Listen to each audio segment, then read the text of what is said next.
the electronic voting machines that you are using, at least Madan will feel that they were truly good and correct, but I'm not so sure if the other side is convinced. And that's how life has been for all of us all these years, that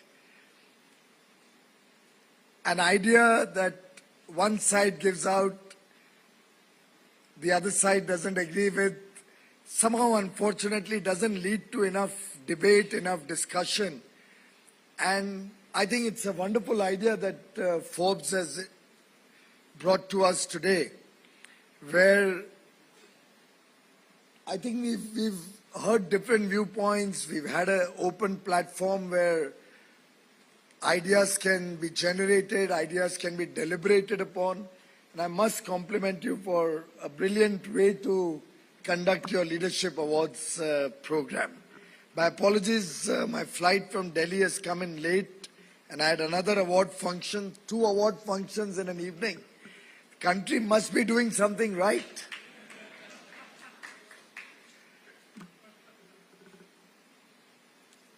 Of course, I was not able to hear the entire story of the arguments that were made back and forth.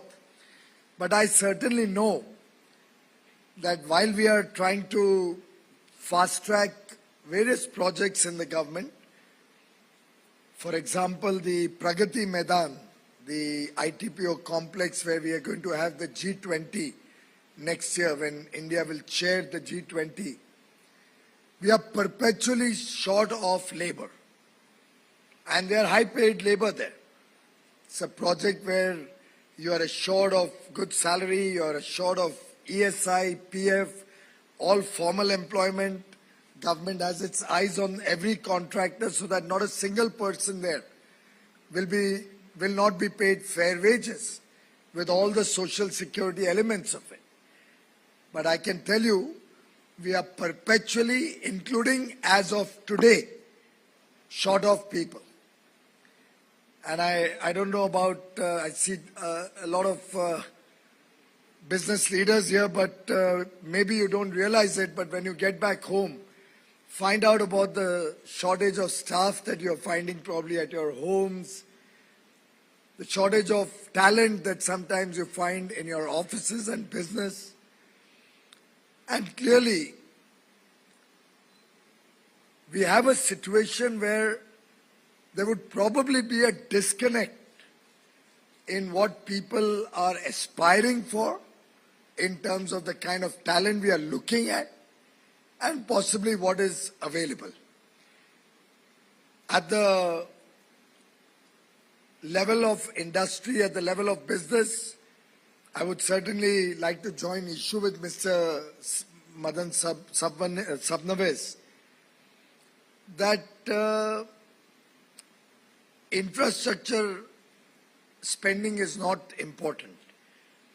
I think I agree with him that it's a whole bouquet that one has to look at. So it's government working towards ease of doing business. It's government trying to reduce compliance burden. Government and industry, of course, everybody working hand in hand with media as our watchdog. But working to decriminalize laws, introducing technology in a big way in governance.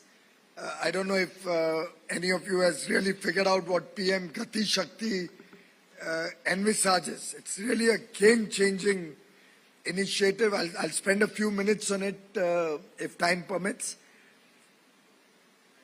The production-linked incentive scheme that was also mentioned earlier. So obviously it's like a necklace with several beads. And this necklace, this journey, is not something that started in this budget or the last.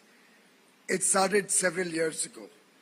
After all, if you look back, whether it was the Digital India program, whether it was Swachh Bharat, I think equally important to the nation's development, because half our population, the women force, did not get an opportunity to get a life of dignity.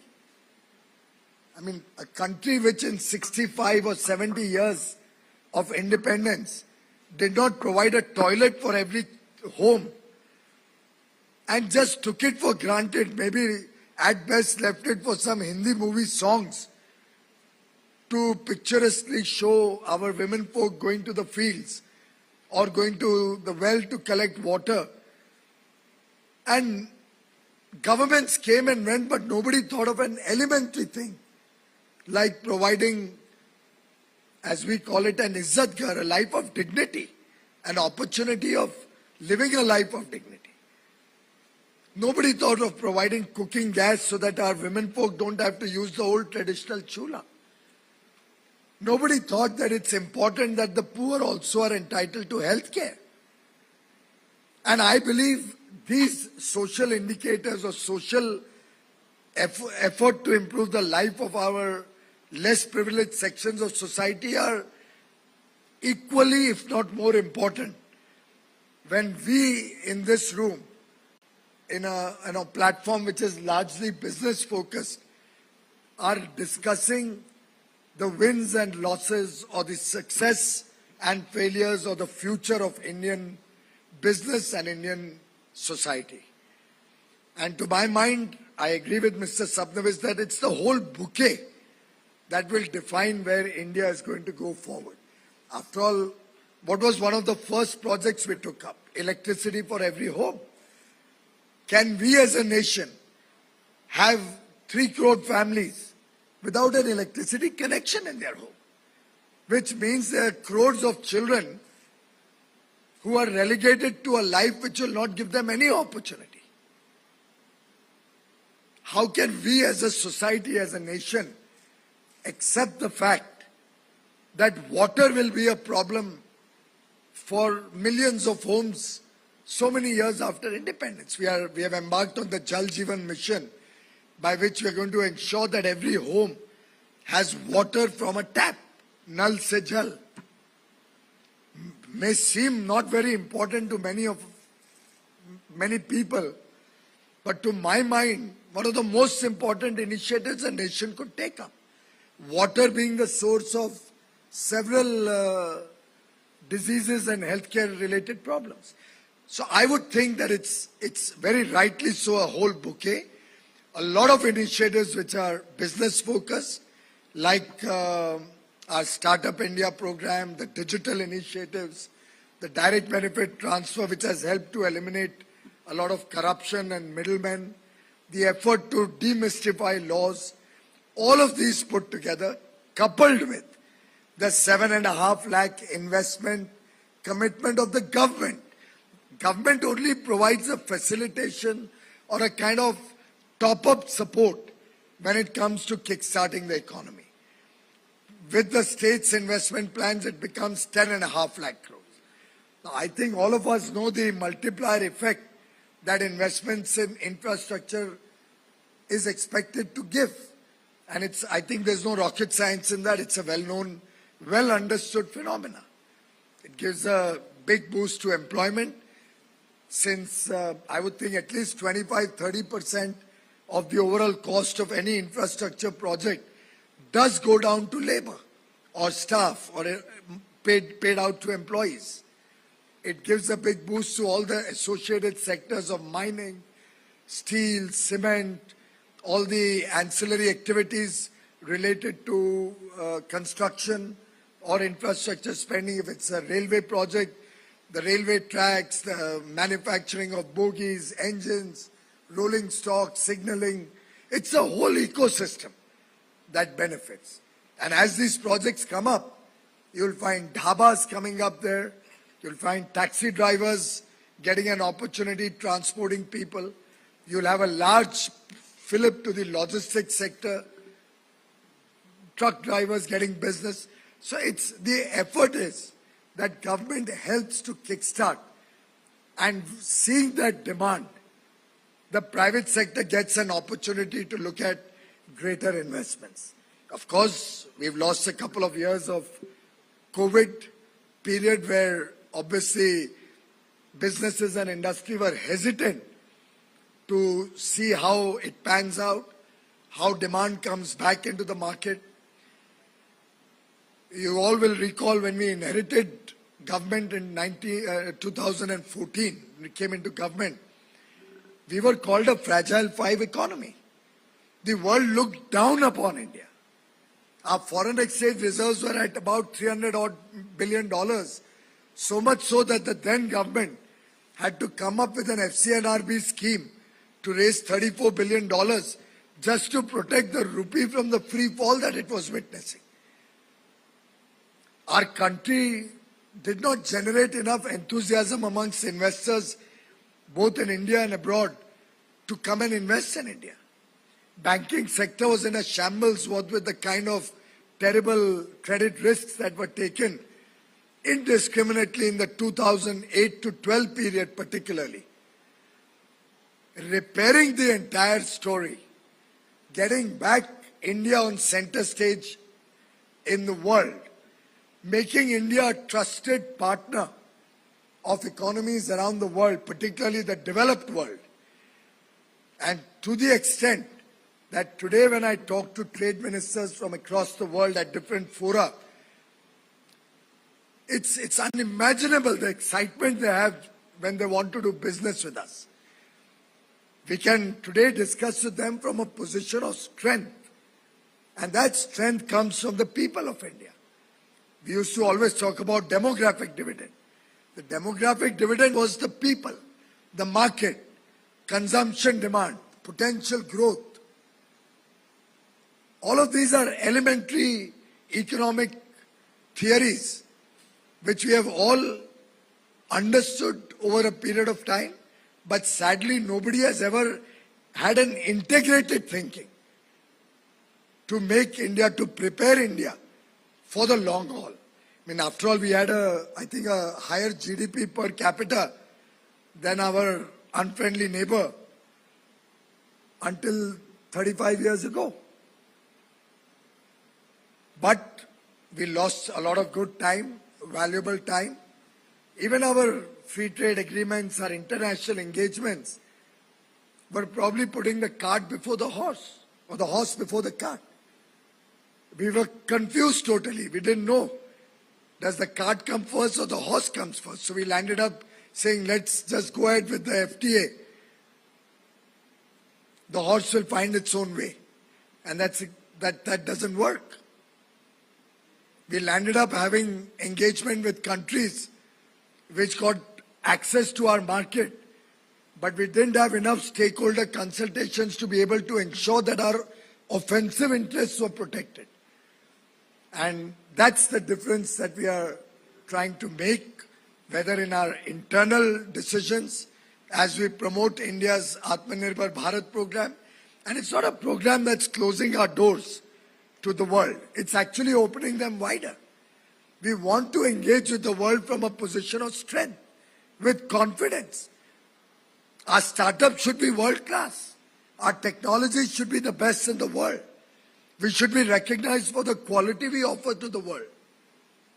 And each one of our programs, our initiatives, are focused with that singular purpose that can India truly leverage our strengths, become a global player, expand our sphere of influence both on the geopolitical side and in trade and economics and business.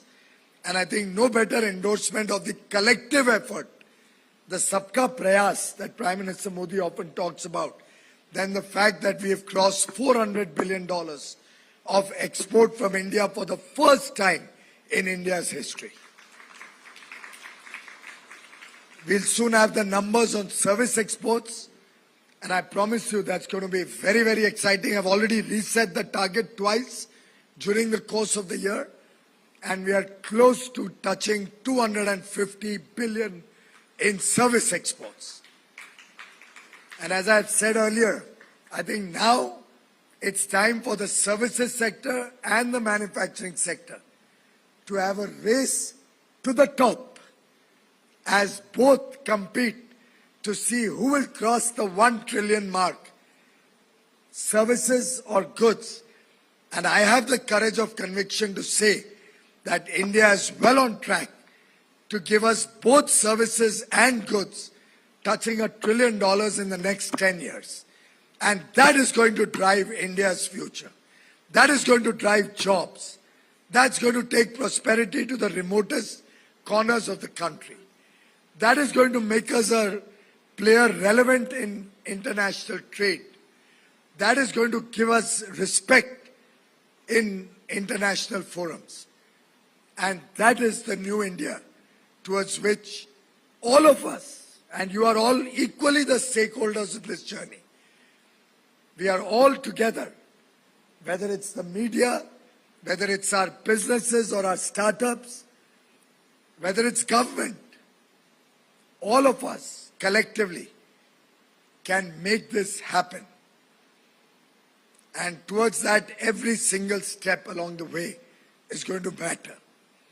I mean, after all, when we come up with a national single window, and I believe this is the first time an effort has been made to get all the states on board, to work together with businesses, understand the pain points. Therefore, I have not formally launched it. It's still a beta version because I want industry, I want media feedback. And we can fine-tune it even better. Does it really make life simple for all of you? We want ideas from you how we can reduce your compliance burden. Where are the pain points in the laws where there's criminal action which bothers or troubles Indian businesses? This kind of stakeholder engagement, there was a point during COVID, and I think this video conferencing we thought was a great boon in terms of high level of efficiency, engagement, but it's a mess for family lives. And literally you were on the call jumping from one to the other till late night. I don't know, I don't see too many faces here, familiar faces, who may have had to suffer the ignominy of doing a 1 o'clock or 2 o'clock call with me in the night. But that's how COVID period went. But it was a great experience. I would be on calls with industry, with export promotion councils, with sectoral associations, literally every few days. And the 400 billion didn't happen overnight. Our missions worked for it. Our exporters and government had a 24-hour connect, round-the-clock control rooms facilitating even the slightest problem and sorting them out. And this journey is going to continue with the same spirit, with the same enthusiasm, and together I'm confident we can change the destiny of India, truly help us achieve the glorious heights that we are destined to be.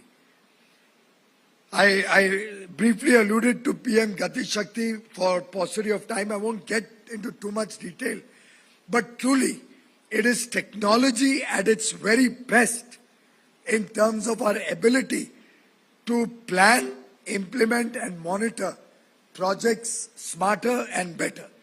Also, locate industry smarter. Look at the situation today. I handle textiles, so I'll just take that as an example. Cotton is grown in one place. It's processed in some faraway place 1,000 kilometers away. It comes back for garmenting to a third state, close to the cotton state, but very far away from where the spinning mill is. And then that's pretty far away from the port. We're just adding logistics costs all through the chain. So what did the government do? We came up with a project to have 7 mega textile parks, which will be strategically located, bring the whole ecosystem at one place, bring down logistics costs, ensure common effluent treatment plants, testing facilities, skill development center, and the works, and help make India more competitive. We didn't go in for FTAs only with the less developed countries. We are looking at FTAs we've already done it with UAE, fastest ever negotiated in the world, 88 days start to finish, and something which everybody has welcomed across the country. We'll have Australia, we'll have UK, we'll have Canada. EU discussions will start soon. Israel talks are going on, but small country, not much to gain or lose or get. The GCC after UAE wants to do business with us. All of this is happening because today they want India in resilient supply chains, they look upon us as a trusted partner. And that's where infrastructure and logistics cost, thanks my friend, plays a very important role to make us competitive. I'm one of those who believes the clutches of subsidies can be short-term. Just give a fillip. And I agree with Madan in that government spending in infrastructure can give a fillip to the economy. But the larger burden will have to be taken by industry. They will have to look at investments coming in and pushing growth into the country. And that's where something like PM Gati Shakti National Infrastructure Master Plan can really help. And it's very simple for the audience here, highly technologically savvy. It's basically geospatial mapping of everything in the country. Our forests, our wildlife sanctuaries, our railway infrastructure, our highways, location of different industries. Now I'm doing another mapping of all the testing facilities in the country. Different layers of maps which collectively make up PM Gati Shakti. And they talk to each other. I mean, talk not in a literal sense, but they are engaged, they are interconnected. So if I want to plan, let's say, a railway line, and if I was to do it only in the office, or just use a survey, physical survey and close it, I would be pretty much less efficient and wouldn't be able to optimize time or cost. But when I run that through the PM Gati Shakti, it'll tell me where the forest is touching that railway line. So I can try and realign it to skirt the forest. And you know how environment can actually hurt projects from coming up in time. Environmentalists and environmental movements will stand up and a half-built project will be stuck. We have a Mumbai-Goa half-built project stuck with environmental issues, and then the other half on the other side, already the doubling has been done. Stuck. Project delayed, cost sunk.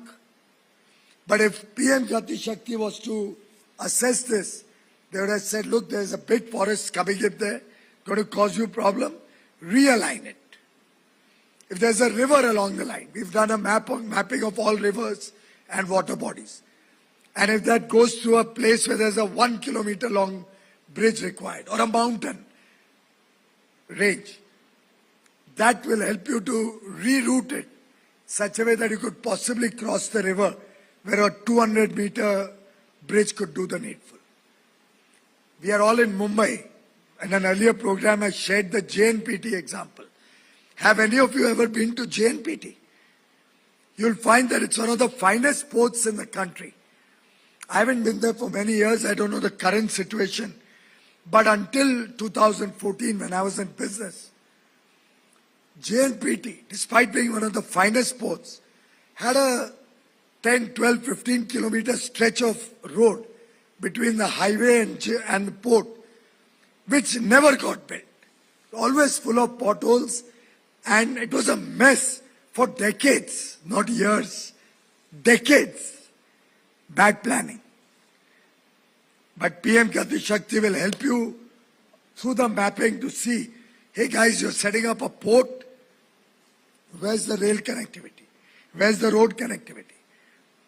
Does it have adequate testing facilities? Is it suitable for the products in the vicinity? So if there are too many, let's say, steel plants around it, can it handle steel? If it's an agricultural area, can it handle wheat, rice? So that's the kind of efficient planning that a geospatial mapping tool like this, with over 400 layers of data already available and growing by the day. It can help to plan better, then monitor the project better, because it will be continuously through space technology, monitoring the progress and throwing red alerts. Not like the red alert we heard about in Uttar Pradesh. That red alert seems to have sobered down, I think. And we've got a government being sworn in today. By the way, for the first time in India's history, the Uttar Pradesh, the largest state, has re-elected a chief minister after he completed 5 years term. A full 5 years term in office, getting re-elected.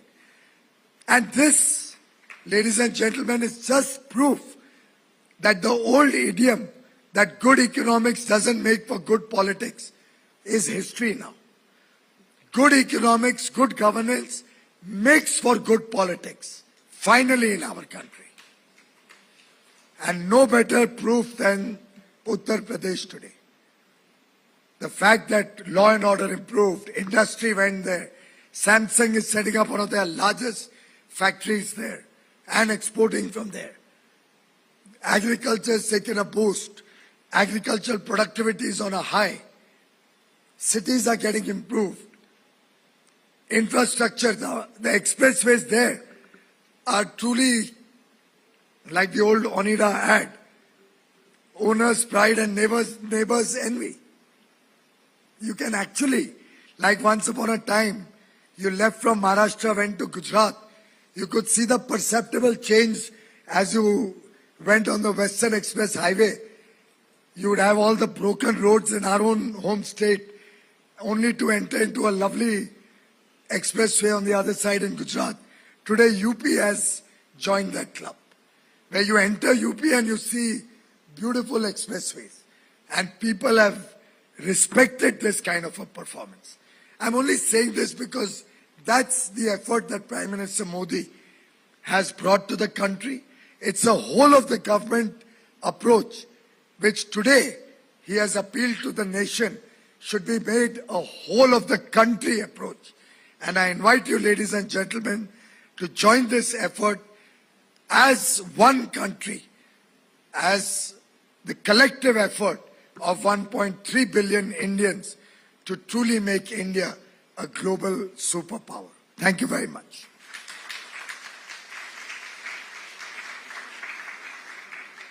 Thank you, Mr. Goyal. May I request you to please remain on stage, sir, to give away the next award. Mr. Menon, may I request you to please join him as well. And it's time now for our flagship Forbes India Leadership Award. And first up, let's hear what the jury was looking for in the Entrepreneur of the Year member. And let's hear out from jury member V. Vaidyanathan, MD and CEO of IDFC First Bank.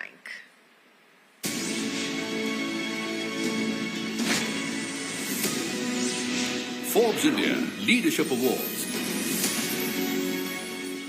When we think of Entrepreneur of the Year, usually, people who have come from nowhere, maybe even for smaller cities, who have really battled hard situations to get where they got in life, it does play a big role. Finally, after all that effort and getting the necessary equity backing and so on, such self-made people, if they go on to create really wonderful products or services which are world-beating, it does make an extra, it does play on the minds of the jury, so to say. In our case, really, there were very good choices, and we had to really jostle ourselves to figure out whom we want to select. But I think in the end, I really think we got a deserving winner, and that's all I can say.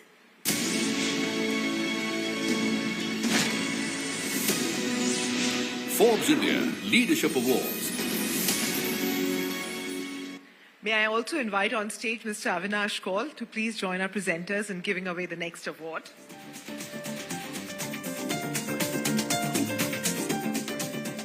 And the Entrepreneur of the Year goes to Girish Mathrubootham, CEO and co-founder of Freshworks.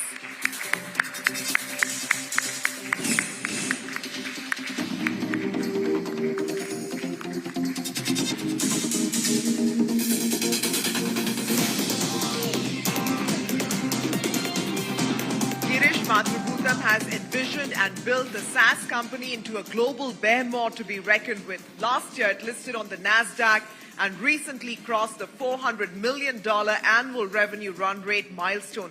May I please request Mr. Bhatt? Yes, sir.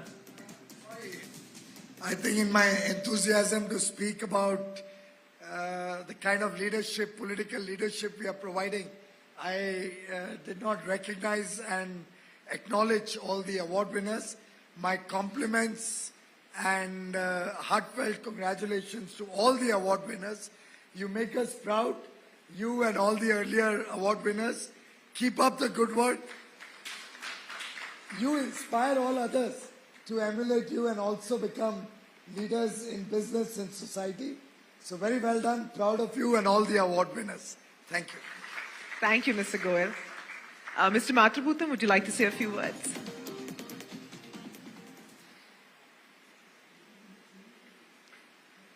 Thank you, Forbes, and the honorable jury for this award.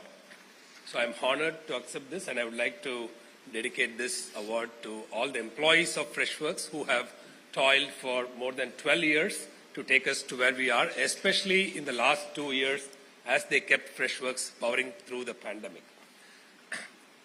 So I would also like to